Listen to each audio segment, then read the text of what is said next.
Hey, what's going on everybody? Today I'm going to be teaching you how to fill in gaps that are underneath your baseboard that go to your floor. As you can see from the pictures beforehand, I already filled it in with some foam and some spacers, and then I ended up filling this up with this stuff called Big Stretch. When I did fill it in, I actually was pressing it and this formed. I wouldn't recommend Big Stretch for this.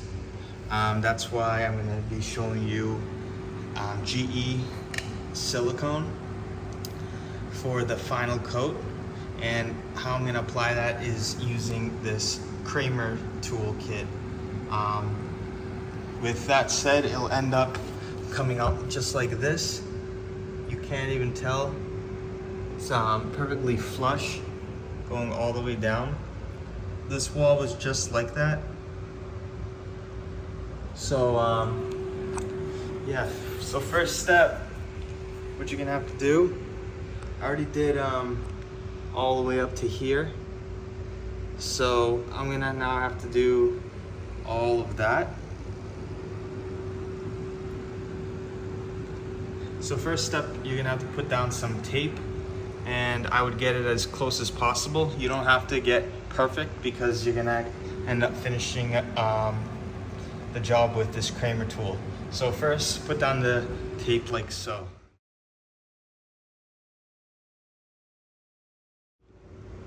All right, with the tape down, you're gonna wanna get some GE paintable silicone. So make sure it says paintable. And the reason why I like GE, because it's very tough when it dries, and it'll actually make a dent-free filler that doesn't shrink as well. Big Stretch shrinks, so if you don't want any shrinkage and you want to just use the silicone tool and put it on, you'll have a perfect result when it dries. So next, I'll put a strip of silicone caulking down, and I'll show you what it looks like. All right, so next step, once the silicone is placed, as you can see, it's placed, looks really messy because I had to put a lot right there and it was pretty difficult to get out. Over here was a smaller crack, so I didn't put as much, but it's not a problem since I have this tool. And again, I'll leave this in the description. It's literally the best tool for silicone. You can put any edge, it doesn't stick to it. So, well, it does stick right there, but I have to wipe that off. But I'm gonna dip it in and you'll see how it works.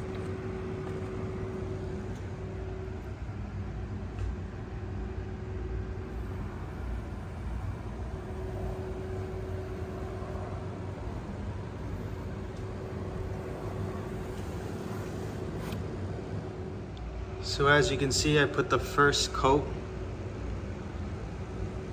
That's with the tape on, and I got the majority off. So what I'm gonna do now is take off the tape and do it without the tape. Whenever you take off the tape, pull towards you. Now again, it's not gonna be perfect. Doesn't matter if the tape leaves or pulls it away. You're gonna finish it with the actual tool.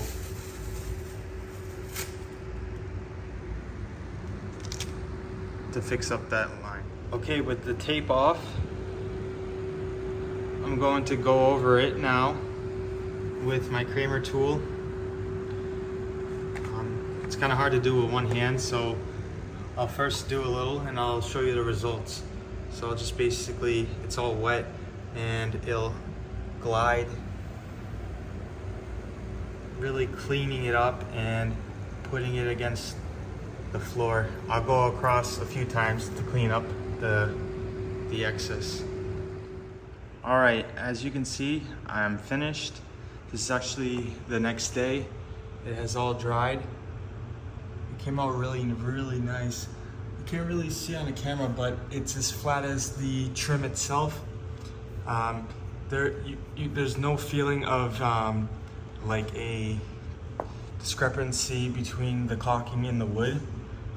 As you can see, the tool brought it up all the way about like 1.5 inches up, and it created a really thin wall. So when I put the paint the primer and the paint, you're not gonna be able to tell.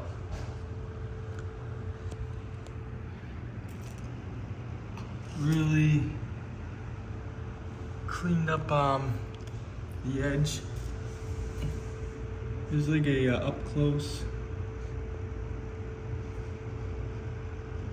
So yeah, once you put primer on this, you're not gonna be able to see any of that. It's super tough, it doesn't shrink.